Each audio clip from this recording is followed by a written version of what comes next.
Thank you for tuning in to the Generational Gauntlet Top 5 Faves.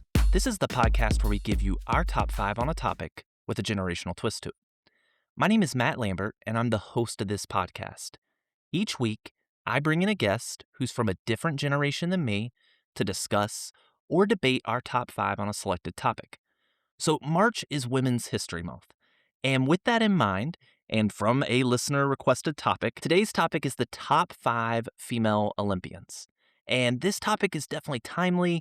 We just had the Winter Olympics taking place last month. And for these episodes, I try to select people that are either really interested in a topic or very versed in it. And if we were doing a topic on the Olympics, I needed to bring in an Olympian. With that today, I'm bringing in West Virginia's own Vicky Bullett, who is a Gen Xer, a one-time world champion gold medalist in basketball, a bronze and gold medalist in the Summer Olympic Games, one of, if not in my opinion, the greatest basketball player in Maryland history, a former professional basketball player, including the WNBA, and a basketball coach, which is an insane resume to have.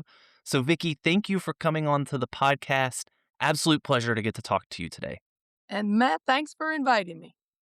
Well, before we jumped into today's top 5, I wanted the listeners to get to know a little bit about you and a little bit more about your accomplishments. And Vicky, just from that introduction, it's very clear you're an incredible basketball player. So I do have to ask, did you play basketball throughout your entire childhood? Childhood, no, actually, I played softball. Okay. Yeah. When did you start playing basketball? Well, actually, when I was 8 years old, we didn't have any organization teams. I was a member of the time at the Boys and Girls Club. It actually was just a boys club. And I went with my 5 brothers every day, sneaking in because I wasn't allowed. So because they played, I played. But Okay. basketball and softball was my first top 2. All right. And then you played for the Maryland Terrapins from 85 to 89, correct? Correct. If you don't mind, could you talk a little bit about your accomplishments as a college basketball player? Well, it definitely wasn't easy. Not certain how I was going to be able to do both, being a student and an athlete at a major Division I school. But they had the resources and everything you could possibly need as a student to be successful. And I took advantage of every opportunity it was. It was important for me to work hard in the classroom. And yes, Maryland was great. Basketball was great. I had great coaches, great teammates. And I just loved it. If I had to choose again, I'd go back to Maryland. Well, Vicky, I hope you don't mind. I feel like you're underselling your career a little bit. So I've got some stats here, and you can tell me if I'm wrong on any of these. But based on my research, you had set Maryland records for points scored, field goals made, and rebounds at the time of your career. You led the Terrapins to 3 ACC titles, 1 NCAA Final Four. In '89, you were the ACC Tournament MVP, ACC Player of the Year, and an All-American. And you were All-ACC First Team, I believe, in '87, '88, and '89. And unless my math is wrong, I went and looked at Maryland's current records, and I believe you are still Maryland's second all-time leading scorer in a season and have the highest scoring average in a season, and also hold the record for field goals made in a season at Maryland. Is that correct? I don't even know. I mean, I think it's been so long ago. I know that Crystal Langhorne actually broke the scoring record and the rebounding record. But yeah, those stats, you know what? You recall them. Yes, I remember. I was going to say that. Sometimes I have to go back and say, wow, I did a lot. So for people listening, when I say that you are, if not one of, I'd say the greatest player in Maryland basketball history, I mean it. Like, you've got the stats and the accolades to back that up. It was fun. I had great teammates to help that too. But yeah, it was fun doing it. I just played. Regardless of the stats, you just love the game so much, you just put it all on the court. Yes, ma'am. And you played in the 1988 Olympics in South Korea. You were part of the gold medal winning team. I'm a massive Olympics fan, but I've never been to the Olympics. So I do have to ask, what's that experience like playing for your country on the Olympic stage? Well, first of all, it was just nerve-wracking trying to make the team out of so many great players that you either followed or played against. I was one of the youngest players that actually was invited to the trials in Colorado Springs. Wasn't really expecting to make the team, just go to get the experience. And, they select 12. And I happened to be one of those 12. And just the experience in itself, meeting so many competitors and, young women that, you know, did what I did, eat, Hmm. sleep, drink, and play the game, and then have an opportunity to actually have your name called among all of those. It was definitely changed the mentality of, "This is what I love, not what I like, but what I love." Yeah, it That's was awesome. awesome. And I know you also played in the 90 Goodwill Games, the 90 World Championships where you won a gold medal, the Mhm. 92 Olympics where you all won a bronze medal. And can you just say, like, what is it like standing on that podium after winning a medal for your country? What's that experience like? Yeah, I mean, it's overwhelming at the time because you just kinda reminisce from the time you started playing and, why you practiced when you didn't want to, Hmm. and it comes down to, sweat and all this, and you're there with your teammates and, and representing your country in such a way through women's sports, it kinda just makes you feel you have to pass it on. I hope somebody else is watching and hoping that their dreams come true, and that for me was a dream come true. I have a little ritual every time I hear the national anthem.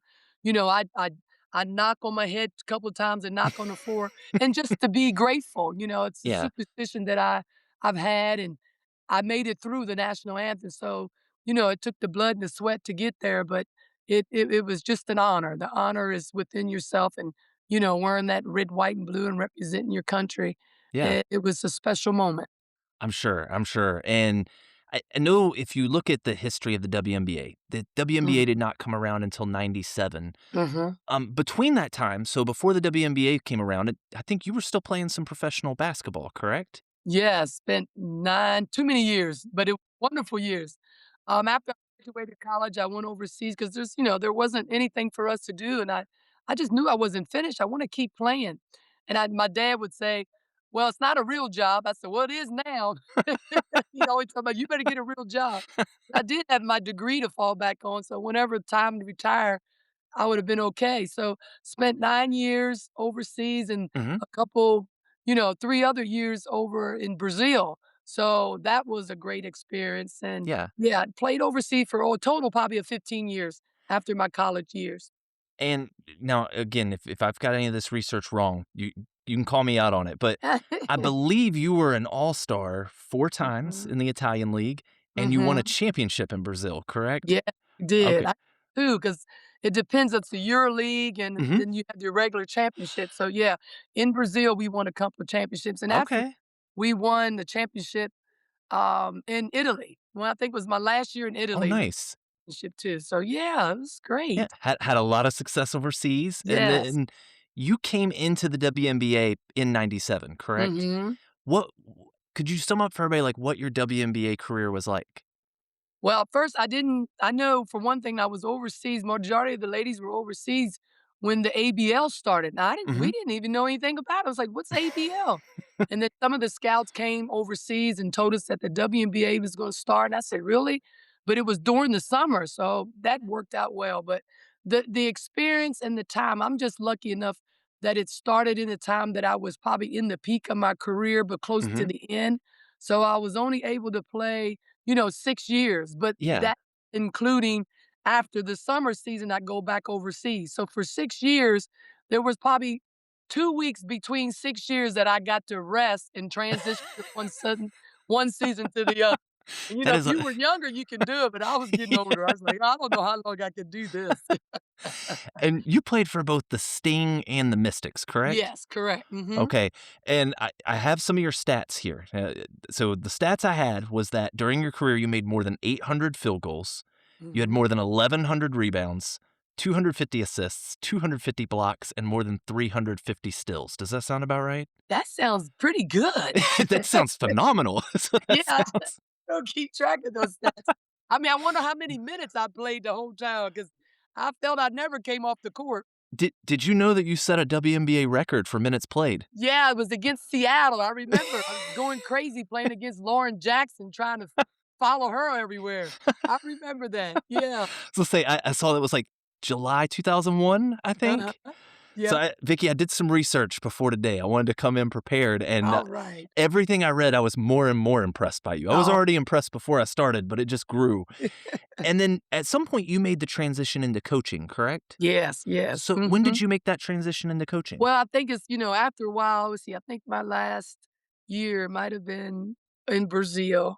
Hmm. And, my parents were home. I missed them as much as whatever.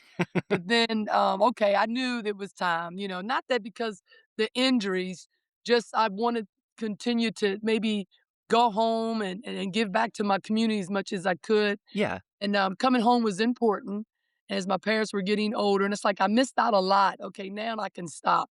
And I was ready to let go of it. Yeah. Traveling and living in a suitcase got hard. So, yeah, I decided to retire, and I went home, got a teaching job at a middle school. I loved it, loved it, loved it. And it started from there. I love teaching because I had great teachers. Always wanted to be an educator because I had good teachers that inspired me. So that's where and I still teach today. So Yeah. that inspired me, and I love doing what I do, but I teach basketball during the summer. Oh, nice. I stay Now, close to it. where did you coach during your coaching career? Well, actually, I started middle school, and it was Hmm. my first experience coaching middle school. I think we were 1 and 19. It was these kids don't know what they're doing. So it's like, okay, then the next year, you inherit a little bit more talent. So we end up winning the first championship at the middle school where I was coaching. Yeah. So and then I was like, okay, I don't want to do this. It was too hard. And I think I had an opportunity to coach in the WNBA for one season. Hmm. And that was not fun because the women already knew how to play. So there was no teaching. So I quit and went back to middle school. It No. was rough. But then I got into junior college. So that Hmm. kind of set the tone. And from there, I had an opportunity to go to West Virginia Wesleyan to coach Hagerstown Community College. I actually was there for 6 years. Hmm. And that was just a touch of the surface. But after West Virginia Wesleyan, I said, enough is enough. Let me just go home and just teach fundamentals and develop the kids. So, yeah, as long as I stayed close to the sport, I was fine.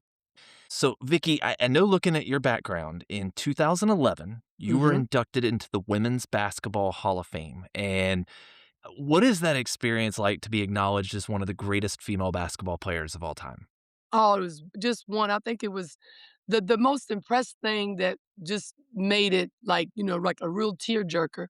I had gone to, be there in support of my head coach, Chris Hmm. Weller at Maryland the year before.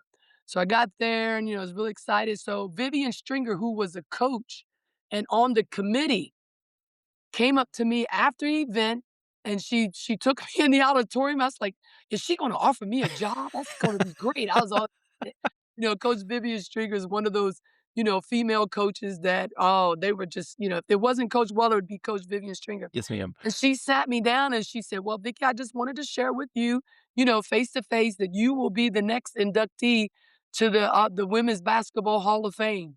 And I said, "Are you kidding me?" And, to have her tell me that, I cried and I laughed and I said, "Coach String, I thought you was gonna offer me a job." One of the best days to be and to just remember how many other individuals who were, selected to go in the Yeah. Hall of Fame, and then you get the opportunity and also by one of the committee members, to be the next one. It was Yeah. in another overwhelming experience that's hard to talk about. Yeah. Well, and that kind of leads me into my next question. This might be Mhm. tough, but you've got a list of accomplishments that are a mile long. Mhm. I have questioned what I've done in life when I look at your accomplishments. They Oh. are vast. Mhm. What would you say is your most cherished or biggest accomplishment of everything you've done? Well, people will probably say, "Well, she's silly," but it was when I graduated from the University of Maryland. It's Awesome. always been a blessing. Hmm. And for me as a student, I had to work really, really hard to apply myself. I wasn't not that I wasn't a great student, I didn't know how to study. Yeah. As a young kid, you learn to memorize. And, I had 2 working parents and, my dad and my mom had, 10th grade education, but they provided resources. "Vicky, if I can't help you here, then you gotta go there." Yeah. That's why I respect my teachers so much when I was young, and I wasn't afraid not to know. I was like, "Hey, Yeah. I don't know. Let me teach me." So I took pride in my education, And, after my sophomore year, it's like it got easier, Mhm. I understand. So that's my biggest accomplish. If I had to say it all again, it was, walking across that stage with, a Division 1 Uh-huh. diploma from from a high institution. Yeah. So yeah, my education is just really, really important to me. Well, the last question I have for you before we jump into these top 5 lists, Okay. and, it's Women's History Month, and Yeah. you are a renowned female athlete. What would be the advice or words of wisdom you might give to those female athletes out there that are coming up, regardless of the sport? Like, what would be your words of wisdom to them? Well, I mean, just even for the youth, it's like you're gonna first surround yourself with Mhm. people who are going to raise you up. Yeah. Okay, but you also have to surround yourself around people you trust who Mhm. will not always tell you what you want to hear. You want to hear the truth, whether it's good or bad, and you have to be receptive of it. Okay, you didn't do that very well. You got to apply yourself, in this way. Like as an educator, we have teachers, we have parents who coddle our kids. We have to be honest with them Yeah. because you fail, how are they going to respond? You got to sometimes, okay, you failed today, but tomorrow's another day. You have to rise above it. Find ways to be successful because, today kids will cry and even adults will cry and they want someone to help them.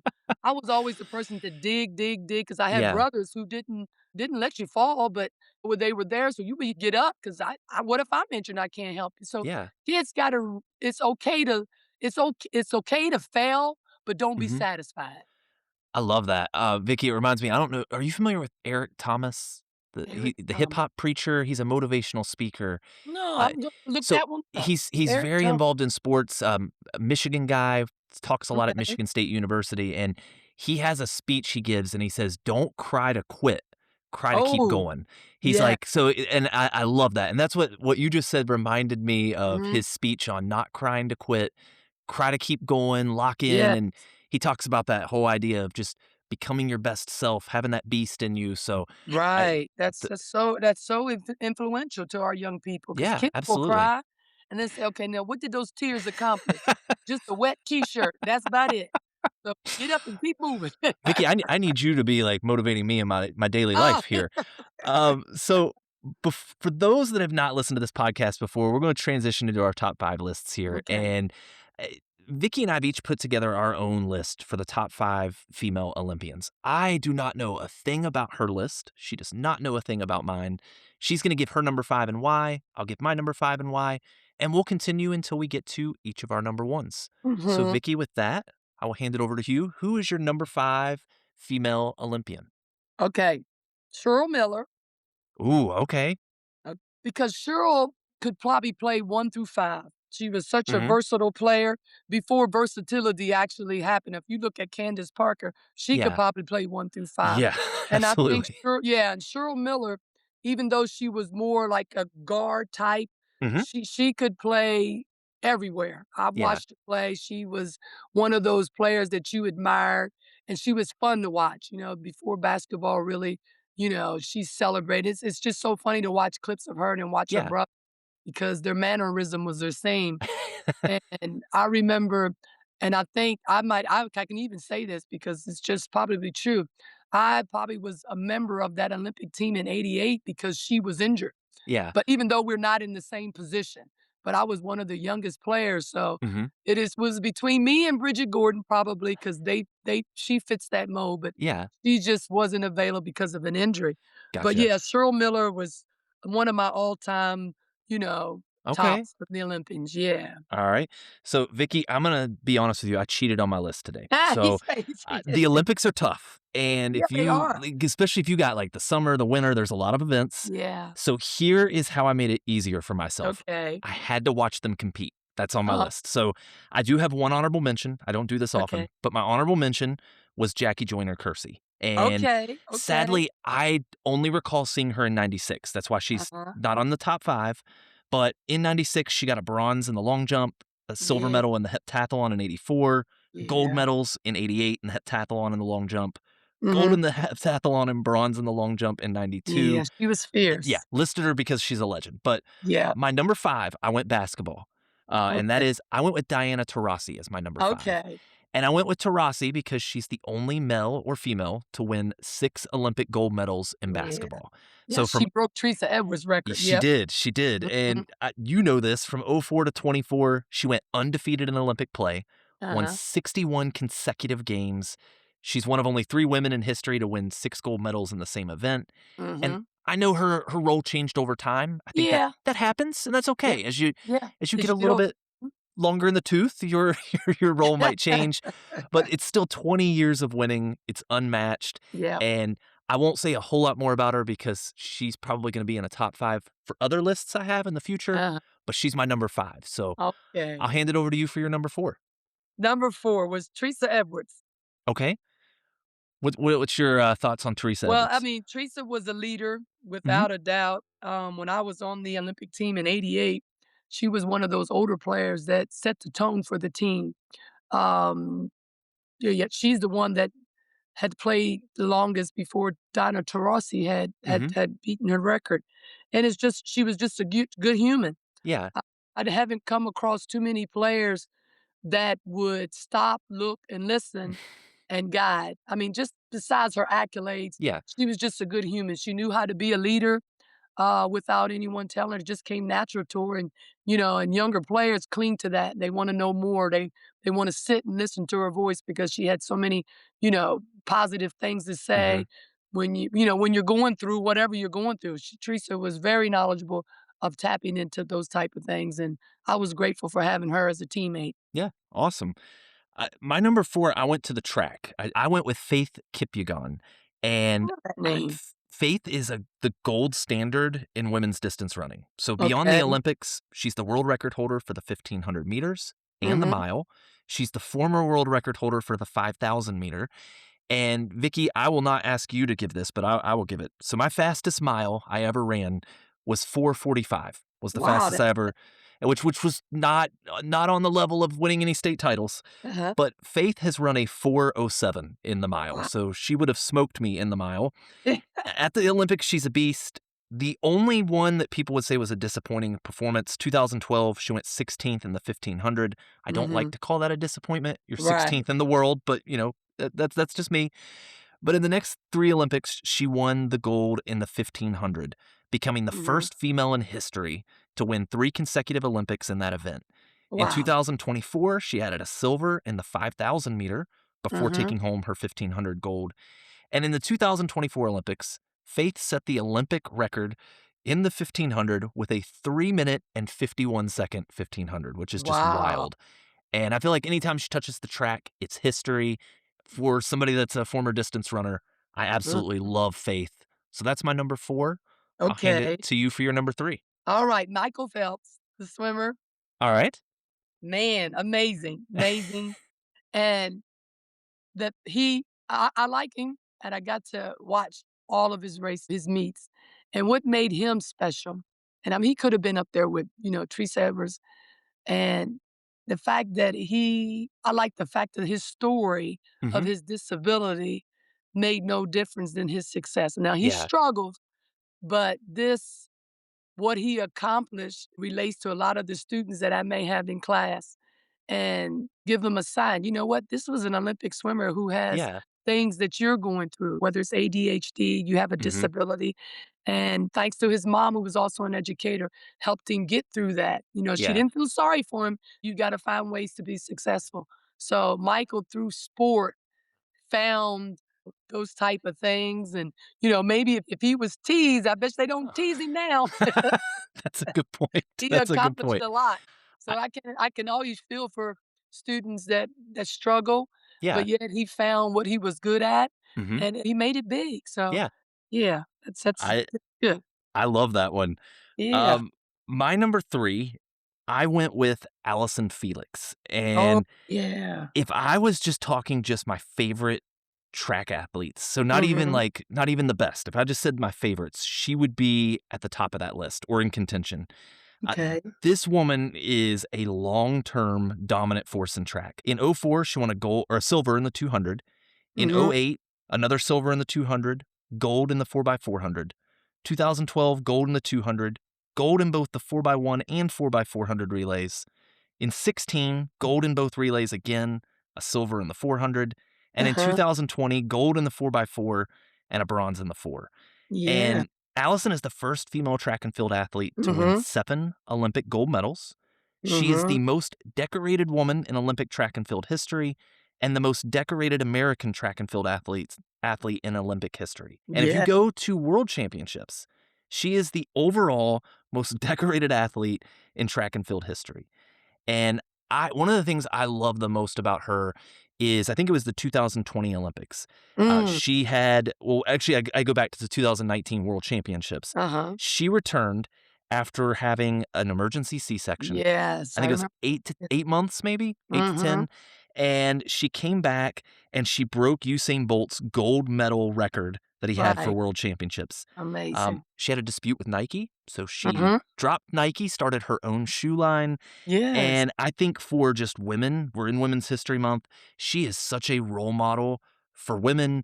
Um, I'm a dad, I watched my wife go through having our daughter, and I cannot imagine just that idea of your body going through all that, and then you're Right. like, I'm gonna lock in and I'm gonna go win 8 months later. So Mhm. she's number 3, incredible athlete, incredible person.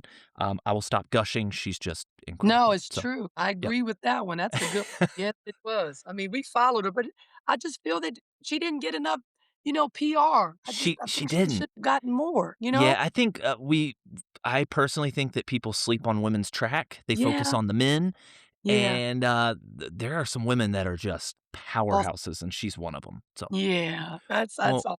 Vicky, who's your number 2? Okay, I'm gonna say Mary Lou Retton. All right. She was one of that little teeny, itsy beeny West Virginian from Fairmont. Gotta take Yes, care of my ma'am. West Virginians. As a gymnastics, I think when she participated in the Olympics and won all those gold medals, I think I liked gymnastics.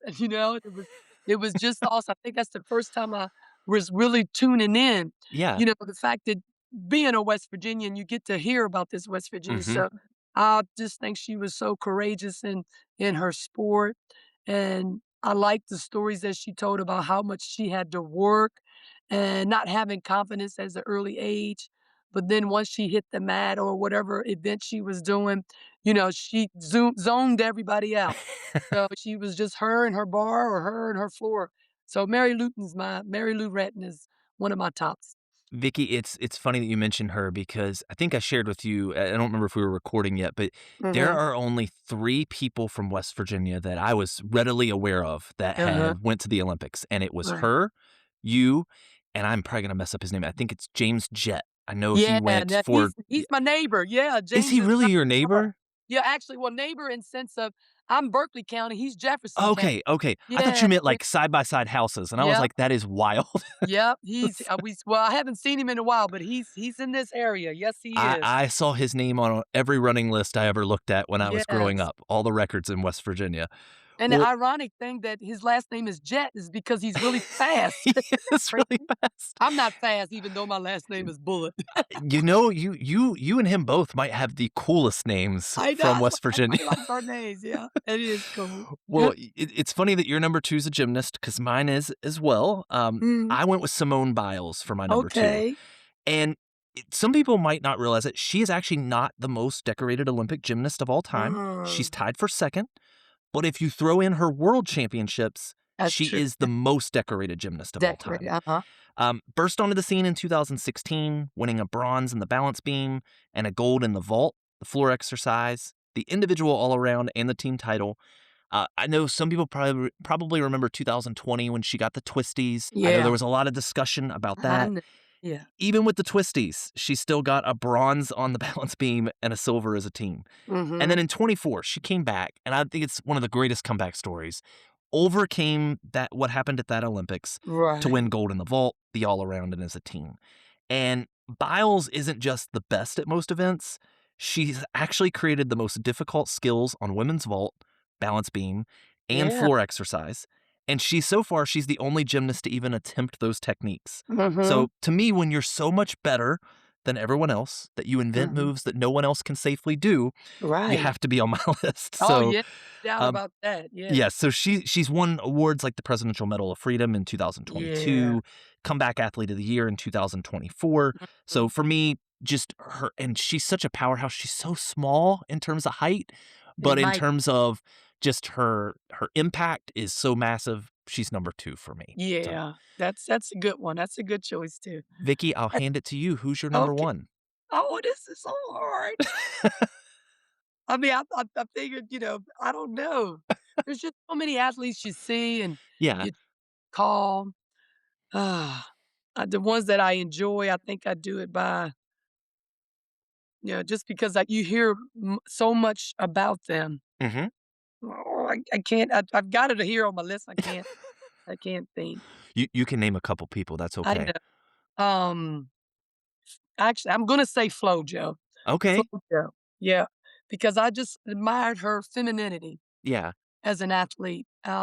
Just, her femininity, the way she dressed Mhm. as an athlete, it was just so feminine. It helps bring out some young ladies who have self-image. And I always just connect to those type of things. And the way she ran was beautiful. It was so unique. I think she was a courageous individual. And, Mhm. to see her pass so fast after Yeah. that, I think she's my number one. Yep. And I She got to meet her, so that helps too. Oh, you got to meet Oh, yeah, 'cause she Yeah, was at the, oh my '88 goodness. Olympics, right? Yes, it was one and got to see her race, so I Oh, remember having practice and coach let us go out a little early so we can go see, her and Carl Lewis. I said, "Oh, please coach, just 5 minutes, we'll come early next day."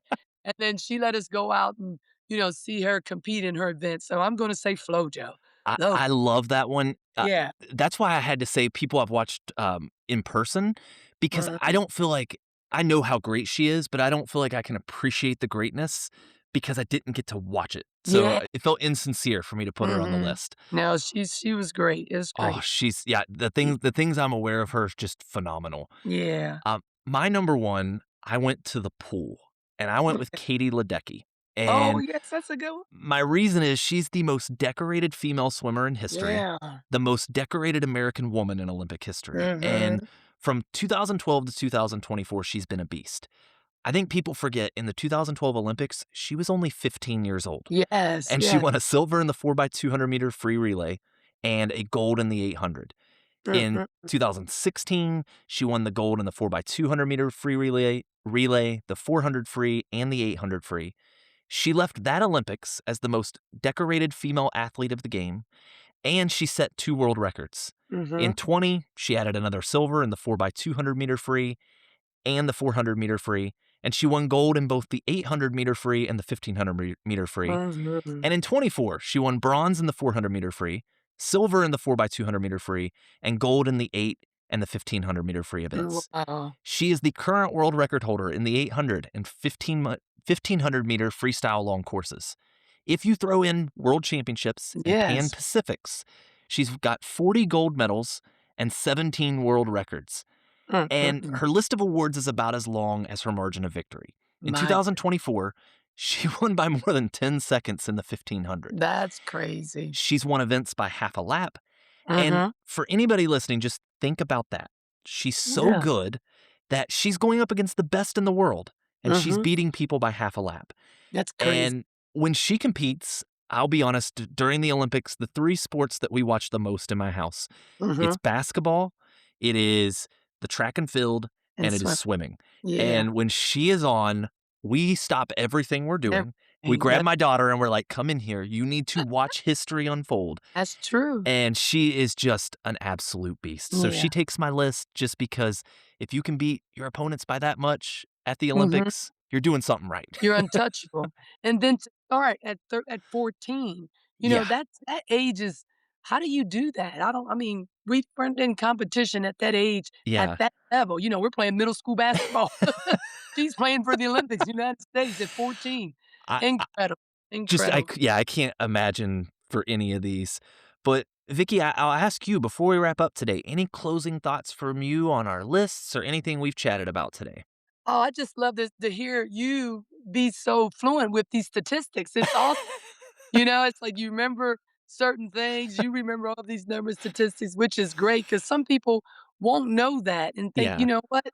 I'm great." I said, "But listen, look at these lists of individuals who have dedicated themselves to a sport they love. Yeah. And, it's gonna take years for people to accomplish what Katie Hmm. Ledecky did, and, there's time, there's period of time that will, but it takes a long, and Yeah. my brother used to say, "Well, records are made to be broken," Hmm. but they didn't say when. That's a good point.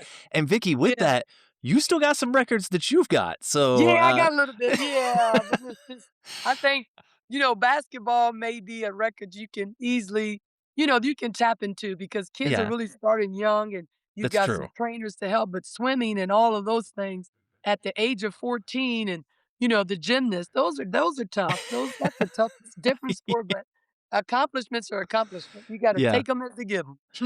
Well, Vicky, I thank you so much for coming on here today. It was a joy getting to talk to you, somebody who is just as renowned of an athlete as you. I really appreciate your time today. Well, Matt, thanks for having me. It was a joy and a pleasure. As today's episode wraps up, there's one other amazing fact about Vicky that didn't even pop up while we were recording, but I wanted to throw it in on the back end. When she made the 1988 Olympic basketball team, the city of Martinsburg, West Virginia, named a street after her, which is amazing. So if you're ever in the Martinsburg area, go check out Vicky Bullett Street. And if you're looking for a recording software for podcasts, training, or anything in between, I highly recommend Riverside. I have an affiliate link posted in this episode description. If I was able to hand out medals, they would be getting a gold medal from me. As always, thank you all for tuning in and hearing about an incredible athlete in person and listening to our top fives. If you haven't subscribed to the podcast yet, hit that subscribe button wherever you might be listening. Leave us a 5-star review and let someone know to check this podcast out. Today's topic was a listener suggested top 5. So if you have a topic that you'd like to hear featured on this podcast, I take suggestions at generationalfave5@gmail.com. That's generational, FAVE, the number 5 at gmail.com. Thank you all for tuning in.